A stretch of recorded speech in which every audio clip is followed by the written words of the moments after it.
Boots are at home, and Dora's family is visiting her house. Dora introduces me to her parents, her grandma, and her aunt and uncle. Dora also shows a picture of her cousins Daisy and Diego. Dora tells me that Daisy's playing soccer today and the whole family's going to watch the game on TV. Dora's father turns on the TV. In the soccer game, an announcer, a female one, says it is a battle between the red tiburones, the red sharks, and the yellow tigres, yellow tigers. On the red tiburones team is all five players, and on the yellow tigres team is Dora's oldest cousin Daisy and three other players who count as her partners. Suddenly, after the applause from Dora, her mommy, and a female relative dressed in red, Dora and Boots' old friend, the referee, blows his whistle and silently tells his players to come closer by putting one finger in the air. Boots wonders what was going on. Dora wasn't sure, but explains that whenever the referee blows his whistle, everything stops. Dora, Boots, and Dora's family listen for more information. The referee says that he's stopping the soccer game because the Yellow Tigres didn't have enough players. They can't say that it won't start until the Yellow Tigres have the same number of players as the Red Tiburones. The crowd was in shock. Something had to be done. Daisy had an idea on who could be the team by telling the referee, who was in surprise. She thought her youngest cousin Dora can be on the team, making the referee smile. Daisy tells Dora over the TV that she has to get to the soccer game right now, but she has to hurry. Daisy tells Dora, "Run, Dora, run! Corre, Dora, corre!" Dora's family tells Dora that she's great at soccer and has a super soccer kick. Dora and Boots leave the house at once. "Run, Dora, run! Corre, Dora, corre!" says Dora's family and wishes her good luck. As Dora and Boots get going, they had a problem. They didn't know how to get to the soccer game, so they had to ask Map for help. Map says they have to go through the jungle and across the rope bridge to get to the soccer game. He also mentions not to forget about looking for stars along the way. So Dora and Boots got going by running as fast as they could and started saying, "Run, Dora, run! Corre, run, Dora, run!" Instead of the travel song, as Dora and Boots continued running, the animals cheer on Dora as they circle around her and Boots. Some of the animals had giant hands with fingers pointing up, and some had pom-poms. After the cheer, Dora and Boots started someone say, "Ayúdame! Ayúdame!" This Tico the squirrel. He's pulling a cart full of balls up to the top of the giant hill. Suddenly the balls spill out and hang towards Dora and Boots. "Oh no!" they both said. Dora and Boots had to jump over the balls. Dora takes her turn, and Boots and I tell Dora, "Salta!" for jump. Dora jumps 4 times. Then it's Boots' turn. Dora and I say, "Salta!" 4 times, and Boots jumps over the ball. Dora and Boots jumped over all the balls, but the balls are still rolling down the hill and heading towards me. I had to stand up. Dora tells me "Salta" 4 times, and I jump 4 times. After that, the balls stop rolling. Dora decides to use her super soccer kick to get the balls back into Tico's cart, and it worked. After that, Dora and Boots had to keep going because Dora is on her way to save the soccer game. Tico cheers her on as they leave. Dora and Boots made it to the jungle and had to go through super fast because some crocodiles are chasing them and they're in panic. Dora and Boots saw some pits of quicksand. They had to jump over them or else they will fall and drown into the quicksand. Dora and Boots encouraged me to stand up again. I did so, and together Dora, Boots, and I jumped over some pits of quicksand. After that, a giant rock rolls behind us. Dora and Boots jump on the rock, and now they have to run into place. I join in. The crocodiles are still coming. Dora and Boots get off the boulder and kept on running through the jungle. Rocky walls were up ahead. They jumped over the rocky walls. Dora and Boots stopped. Boots thinks the crocodiles can't jump over the rocky walls, but he was wrong. They did. Dora and Boots jumped over the last rocky wall and kept going, but then they saw a cliff. Dora and Boots had to grab onto a branch so they can't go over the cliff. They grabbed the branch and pulled themselves up. They did the chin up. Dora and Boots pulled themselves up onto the bridge. When the crocodiles snapped, they missed Dora and Boots, who were on top of the branch still. Suddenly they gave up and missed Dora and Boots were on top of the Suddenly they gave up and went far, far away. After racing through the jungle, Dora and Boots go down a tall slide carved from a tree. As soon as they do, we hug their knees like they were doing cannonball dives. Dora and Boots get back on their feet and continued running. The same animals circle around Dora and Boots as they head to the soccer game. After the cheer, Dora and Boots stopped to see that the 3 horses were coming through.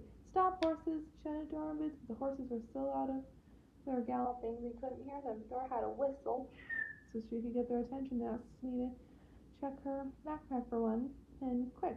I did so, and say backpack. A flash of light goes off. Backpack had 4 pom-poms of different colors. The first one was red, the second one was white, the third one was blue, the last one was yellow.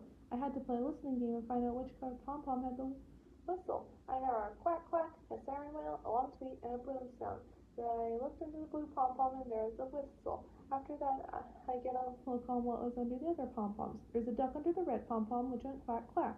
There's a siren under the white pom-pom, which went woo woo, and there's a drum under the yellow pom-pom, which went boom. Dora catches the whistle. The horses were still charging towards Dora and Boots. Dora immediately blows her, which just went tweet. Sure enough, the horses stopped. Dora explained to the horses that she was on her way to the soccer game. The horses opened their mouths, and one of them whinnies in a cheerful way, starting with Y instead of N, going, "Yay!" The gray one gives Dora's hair a nose kiss. They move aside to let Dora and Boots go through. The horses chant for Dora by saying, "Run, Dora, run!" "Cray, Dora, cray!" as she and Boots pass through. Just then, despite the state of emergency, while running the field, unlike one adventure while running the field, 7 classic stars were heard from the sky. There's even an explorer star who went toot, and it was Noisy Star, whose gender is now fixed after being mistakenly referred to as a male. Dora and Boots catch the stars while they were running, and they put the caught stars in the star pocket. Dora and Boots saw Diego swinging on the vines. Dora and Boots grab a vine of their own. Boots tells Diego that he and Dora are going to the soccer game. Diego knows so that Dora can save the game. After swinging on the vines, they head for the rope bridge. They were almost across when they saw some boards fall into the river. They tried turning back, and more boards fell off into the river. Dora, Boots, and Diego were stuck. As the final few boards fell off, they grab onto a rope and hang on to avoid falling into the river. Dora, Boots, and Diego needed help. Giant otters appear and then disappear underwater. Diego calls out to the giant otters. Giant otters come back or need help. Dora, Boots, and Diego had to count how many boards fell off the rope bridge. They counted up to 15. So, the giant otters had to find the 15 boards that fell off the rope bridge. I'd find the 15 boards, and once we're all back on the rope bridge, Dora, Boots, and Diego let go of the rope and thanked the giant otters for fixing the rope bridge. After that, they completely get across it. Dora, Boots, and Diego were getting close to the soccer game. They head off to the soccer stadium. Once they got there, they can hear the crowd cheering inside. Boots tries to push open the doors, but the doors wouldn't open. They're stuck. Dora tells me, Diego, and Boots that they had to say "Empujen" to push open the doors. They did so, and the doors were pushed open. The whole crowd cheered for Dora. Daisy was so happy to see that Dora came. Next, Daisy gave Dora a team jersey for the Yellow Tigres. Dora was now happy to play for the Yellow Tigres. Suddenly, when they sense that a villain is trespassing the game, Noisy Star comes out of the star pocket and she honks. Daisy wonders who made that sound, and Boots tells her it was Noisy Star, the Explorer Star. Dora thinks Noisy is always trying to warn everyone about Swiper's arrival. Daisy is in shock and thinks that Swiper will try to swipe the soccer ball, just like what he did to the Golden Explorers. I and the blue cursor have to find Swiper in the crowd. Swiper disappears and reappears in random spots. He's moving fast downstairs between the spectators. They all had to stop Swiper by saying, "Swiper, no swiping," 3 times. Swiper snaps his fingers and runs away. Noisy Star goes back into the star pocket. When the referee blows his whistle, he didn't know that Dora shows up.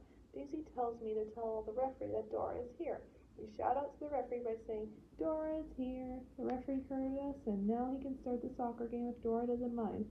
Dora and Daisy high-five themselves and do the bottom bump. Daisy passes the ball to Dora. Then Dora dodges some players from the red Tiburones. Dora does her super soccer kick and scores a goal. Referee shouts, "Goal!" just like Seagull on the hill, and tells the people who are watching on TV that Dora made a goal.